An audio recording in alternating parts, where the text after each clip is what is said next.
Both teams are 6-3. Both teams coming off a loss. Josh Allen focused on taking care of the ball. Will be tricky against the Bucs, who have the second most takeaways since the start of October.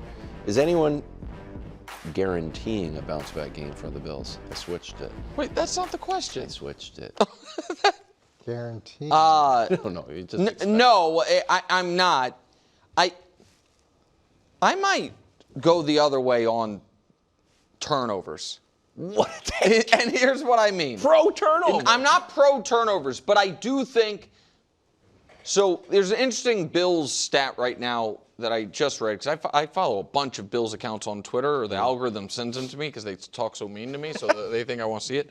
The Bills have the third best in the league distance to go on third down. Third, you know what I mean? So the third and shortest, if you will. And I actually don't know if that's something you want to be that high in the league in, if that's your quarterback. Because to me, that says it's a lot of let's set up third and manageable, as opposed to the thing Peyton Manning loves talking about, which is first down, second down, first down. You know what I mean? Like, let's move the ball down the field, hit explosives. See, he's like, forget third and short. Let's stay out of third down. I think third and manageable is super important if you have a young quarterback, if you have a limited quarterback. Obviously, it's helpful no matter who your quarterback is. But I think the Bills have overcorrected to the total lack of explosiveness in their offense, which they don't have a single player on their team that has 500 yards receiving. So the other teams on that list are teams that have either quarterback problems or injuries to their top wide receivers. Or injuries to, that's what Kincaid got? Well, he missed some games, right? Kincaid shy of it. But he has the most, by the way. Brian Thomas Jr. got hurt.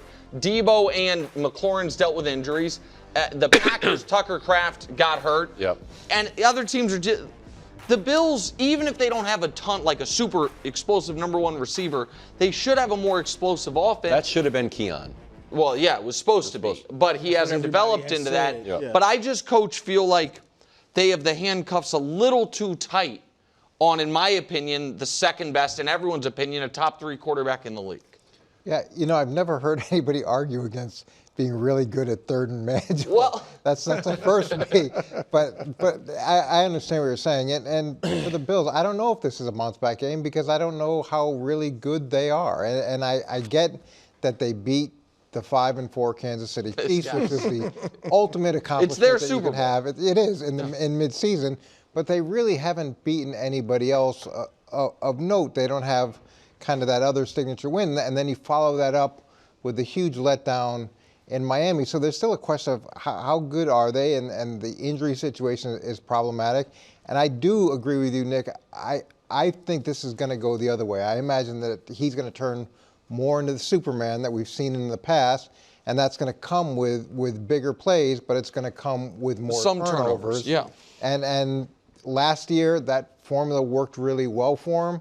It's not working well for him now, and the only guy that has a chance to save the day is him. And that's unfortunately going to come with some higher risk and some more turnovers. Guarantee, expect a bounce back. It better be a bounce back. It better be a bounce back. Because? Or I think you're right. Like, if they don't bounce back and beat Tampa Bay, it really is in the question of how good is this team? Now, again, if you take away the Chiefs, who we're just going on their history, I mean, you still can argue the Bills are as good as anybody else in the AFC, and maybe even the Chiefs since they beat them. But, I mean, they've lost, 3 of their last 5. They just had their worst game of the season.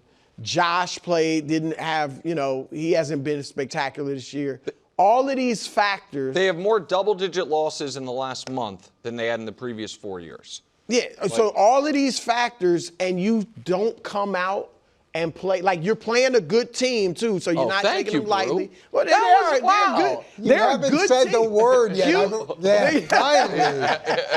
The whole time I was waiting for that cuz there. You can't beat up on this cute little team in Tampa Bay. No, but, if they don't play well, then it's like, is that game in them? Because, again, I mean, they beat Baltimore, and that's fair, but Baltimore was outplaying them. It took a historic meltdown by them to get them that win. So I think the Bills better play well. And it might not be pretty, but they need to win. If they don't win, it's fair to be like, how good is this team? Because they got the division on the line. If they lose this game, the division's done. Well, if they lose this. It's not gone it yet, probably but is it's anyway, on life but support. Yeah, A.J. Brown met with reporters and talked about his critiques of the team's offense that he aired out on a Madden stream. Coach, what is the larger issue? A.J. talking about the offense or the offense itself? Yeah, it's A.J. talking about the offense. It's not going to happen. It's not going to happen. It happened last year. It happened last year. It's not going to happen. It's happening this year. They're winning this year, so it is happening. Know what else is happening is you're just finding different ways to complain. So you complained earlier, so it started, I forget what the first article was, but then he moved from that one. Now we're at Twitch. I don't know if he's going to Blue Sky next. Like, I don't know what media outlet is left that he can complain about his production. Oh, he did the Athletic article. And it's not about the stats unless it's about the stats. Because he's not talking about fixing the running game.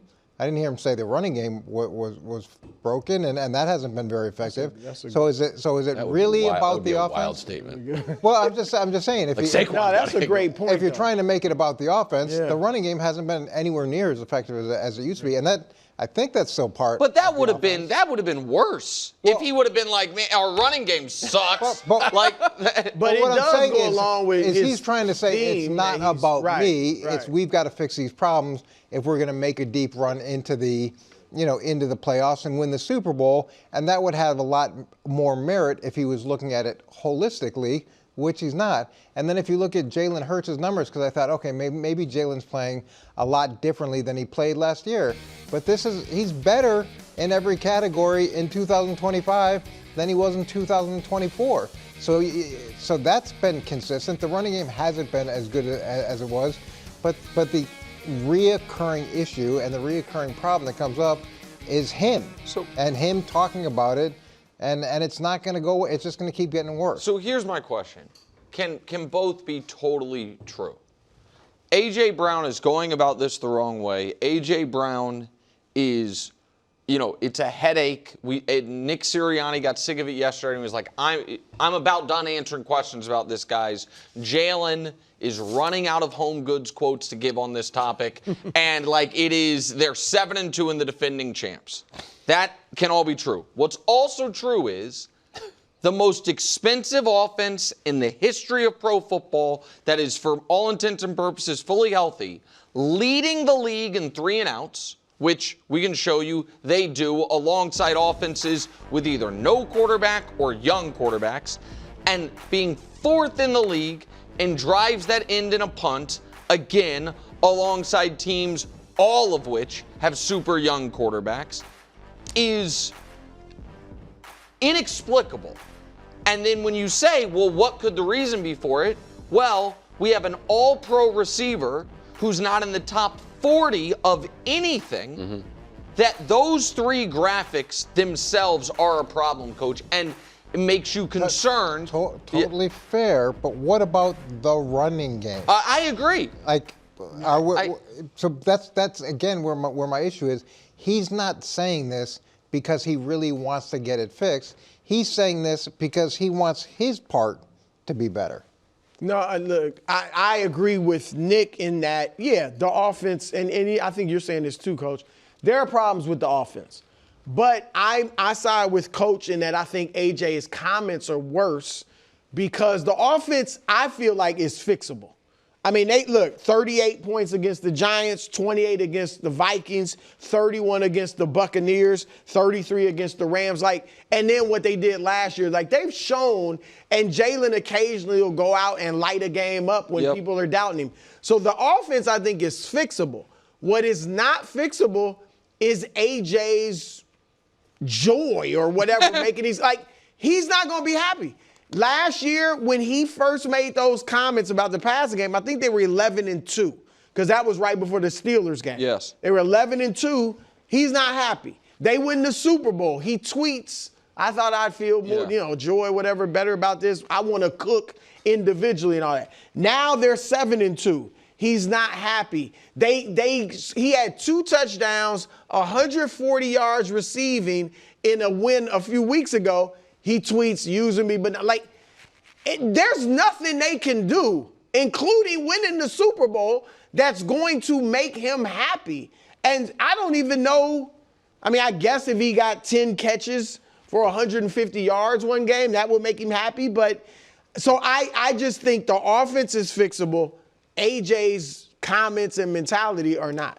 Okay, let's go to the other side of the ball. Last week, the Eagles played the team that proposed banning the tush push, the Packers. This week, they played the only team on their schedule who voted against the ban in the Lions. Then just run it in a way that when we run a 3 tush push rip like we did, there's not an egregious officiating mistake on all 3. We just ran a highlight of this, that in real time, the first and the third, you saw a false start, and the second, Jalen fumbled, and they got away with it. So I guess the first, second, and fourth, there was a false. There's another one. It looked like encroachment. This was sure. It was all what's that look like? And the one from this past week, what's that look like? I mean, if we're going to go the slippery slope mission creep argument, fine. Then I will retreat my own I hate this stupid rugby play argument to who cares about it? Just make them run it legally. And the referees who are amazingly good at seeing false starts with every other play, the slightest flinch, the only people who ever see it are the ref and Chris Collinsworth. Like Collinsworth's like right guard and the referee. And these, I think it's, my hypothesis is it's so egregious, the refs think the ball's been snapped. And they can't see that the ball hasn't been snapped because everyone's so tightly compacted. Yeah. As opposed to other false start where everyone's, stone not moving, and then one guy does that. That's a good point. So I think at this point, Coach, people are more frustrated about the way it is officiated than the play itself. Yeah, it's going to come to an end. And what was frustrating last game is the fact that Green Bay got dinged on the false start. That was tough to watch. And I think if you let one go, you should probably let the other go. I do agree that they have developed this niche and they should be rewarded for developing this. And there's been a lot of teams that have tried to copy it and have been unsuccessful at it. And there's been a lot of teams that have been able to stop it against, opponents who are doing it. So it's not an indefensible play. People have been able to defend it. And I do agree with you, Nick. If they're having this many penalties on it over and over again, they're going to have to ding them a few times to make them pay for doing it. So I'm fine with leaving the play in, and they do need to get better at officiating it. And I think it'll probably go away next year based off of how much angst this is causing people. Yeah, look, I've been on the side of Dan Campbell for the most part. Like, I agree. Stop it. Nobody can stop it. Other teams don't run it as well. So it's not just the play. It's the Eagles doing it. But it's become so egregious with the way they've officiated it. Like, the first week it became an issue with the false starts. It was like, oh, you couldn't see it in real time. But they're calling all these other teams for the same thing. And I don't even think those are as egregious as what the Eagles are doing. So I agree, Coach. I think it'll be gone after this season because of the way it is hard to officiate. And I think that'll be the reason they get rid of it. And I think good riddance because of that. If they were calling false starts on them, then I would be like, you can keep it in because it is a great play for the Eagles, but you have to run it legally. Can I say one thing, and I mentioned it in the newsread, and we mentioned it when the vote first came out, that the Lions were the only team on the Eagles' schedule to say, you know what, keep it in. I thought this was a flashing green light on how deep the Lions' culture of toughness runs. And we talk all about, you need a culture setter for a franchise. Dan Campbell is so tough, like they vote tough against the rules. Like, yeah, you know what, we're tough. We keep it in. Yeah, they could have easily, every other team did it, and I actually have a hypothesis that once new teams are on the Eagles' schedule, your vote will switch. Like, actually, now I'm for it. Yeah, now that I'm not I on their agree with schedule. you. I don't think anything about Dan Campbell's comments was theater. Like, Yeah. that's exactly how he feels, and he's all for it. If you We'll be can do it, playing- we're going to stop you, though. That's right. We'll be playing with sim. It'll be flag football. Wait, don't take shots at flag football. I love flag football. They say fortune favors the bold, meaning if you're bold, fortune awaits. Yeah. You could spend your time trying to get rich, or you could spend some of your time criticizing Bo Nix to his face. Because no one has ever done it, not even the bold. Fact check, not true. I think about 70,000 of your closest friends said it to your face the last time you played football. If you people don't remember Thursday night, here courtesy of Fox NFL on Instagram was a quick moment from last night of Broncos fans saying it to Bo Nix's face. Crowd frustrated again. Pat Bryant, the intended receiver. It is the 5th 3-and-out for the Broncos. Okay, so I don't. If Bo Nix is like, no one walks up to me on the street and is like, you suck, I agree with him. That likely doesn't happen. As far as him being alerted, not just by people behind the keyboard, but his home fans about how they feel about his play, I think they've been pretty vocal about it. And I think it's been fair. His numbers are what his numbers are. He right now is unequivocally the weak link on that team. And now, reasonable people can disagree about whether or not these are the struggles of a young quarterback who will get much better, or if he is a guy that was, is going to struggle like this moving forward. That's up for debate. What's not up for debate is, right now the biggest problem with Denver, despite their record, is their passing game, and we're not going to blame Sean Payton. He's at the helm of it. So, yeah, I think the criticism is fair. He has had 4 games of sub 60% completion, which is not great, and the interceptions over the last 3 games haven't been very good. But he has done a good job of leading fourth-quarter comebacks, and he's been good when they've been behind. I do think there needs to be some grace for a second-year quarterback. Not everybody hits at the same time. And the way that this team is constructed and the defense that they had, they don't have to ask him to do that much. He's got to manage the game, and it's not always going to be pretty, but they are currently riding the longest winning streak in the league, tied with New England, and it's good enough for right now. It's not perfect, but I would imagine, with time, they got the potential to continue to grow. I think it's fair. Like Nick said, the numbers are the numbers. You see they're all at the bottom of the league. And last year he played, certainly that second half of the season, he played better. And you have a Super Bowl caliber defense. And O-line. Yeah, and so he is right now their weak link. So, yeah, I think I agree. I think, Nick, he can bounce back and maybe be their franchise quarterback. But right now, like, they could do something special this year if he plays just pretty good. He's not even that pretty good. And you don't give him any credit for the fact that he's been able to bring him back 4 times. I mean, I think that's good, yeah. You do look for that in quarterbacks, their ability to rise up. I just wonder why it's so bad in the first 3 quarters. Yeah, the fact that he doesn't get rattled is his best trait. Thanks for watching. Subscribe here to get more from the show and to check out clips from other shows on FS1.